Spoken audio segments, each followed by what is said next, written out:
Мұқағали Мақатаев. Үш бақытым. Ең бірінші бақытым халқым менің, соған берем ойымның алтын кенін. Ол бар болса мен бармын, қор болмаймын, қымбатырақ алтыннан нарқым менің.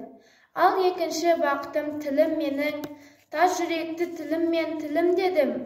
Кей-кейде дүниеден түңілсем де, қасиетті тілімнен түңілмедім. Бақытым бар үшінші отан деген, Құдай деген кім десе отан дергем. Оты сөнген жалғанда жан барсың ба, ойланбай ақ келдағы от ал менен. Түтін түтет, ос өрбі көгерей бер, немерелер көбейсін шөберелер.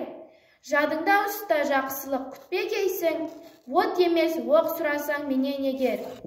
Үш бірдей бақытым бар алақанда, мені мұндай бақытты жаратар ма? Үш күн нұрын төгеді аспанымнан, Атырау, Алтай, Арқа, Алатауға.